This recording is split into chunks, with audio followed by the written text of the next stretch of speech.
Bharat news 360 TV में। मैं हूं आपके साथ अनन्या ठाकुर। चलिए शुरुआत करते हैं आज की अहम खबर से। अप्रैल से यूपी में लागू नया लेबर कोड बिल। सैलरी का 50% होगा बेसिक पे। केंद्र सरकार का नया लेबर कोड बिल अप्रैल से प्रदेश में भी लागू करने की तैयारी है। नए बिल को अंगीकार करने के लिए राज्य की आवश्यकता के अनुसार श्रम विभाग ने मामूली बदलाव कर दिए हैं। संशोधित बिल विधि विभाग भेज दिया गया है। जनवरी में लेबर कोड बिल का प्रकाशन कर सरकार आपत्तियां मांगेगी। 45 दिन बाद जरूरी आपत्तियों में सुधार कर बिल को अंतिम रूप से प्रकाशित कर दिया जाएगा।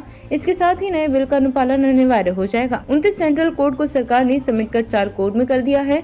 इसे बीते साल 21 नवंबर को सरकार ने लागू भी कर दिया है। बिल को राज्यों में लागू करने के लिए सरकार ने 90 दिन का समय दिया था। इसी क्रम में 22 दिसंबर को 4 कमेटियों का गठन किया गया था, जिसे 27 दिसंबर तक रिपोर्ट देनी थी।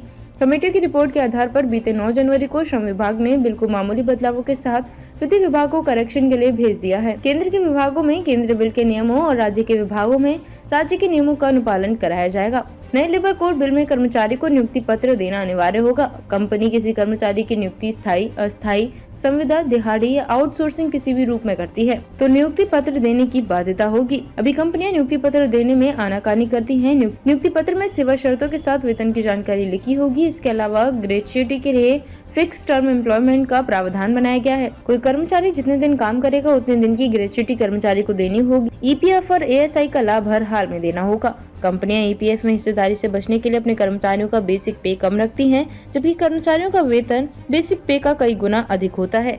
नए बिल में कुल सैलरी का आधा बेसिक पे रखने की बाध्यता की गई है। श्रम विभाग के अधिकारियों का कहना है कि बेसिक पे बढ़ने से किसी कर्मचारी की इन हैंड सैलरी में कोई असर नहीं पड़ेगा। इसके अलावा 40 की उम्र पार कर चुके कर्मचारियों का हेल्थ चेकअप भी कंपनी को हर साल अनिवार्य रूप से कराना होगा। अभी के लिए इजाजत दीजिए, लेकिन जल्द मिलेंगे आपसे एक ऐसी बड़ी खबर के साथ। तब तक के लिए देखते रहिए भारत न्यूज 360 टीवी। सच का सफर हर दिल तक।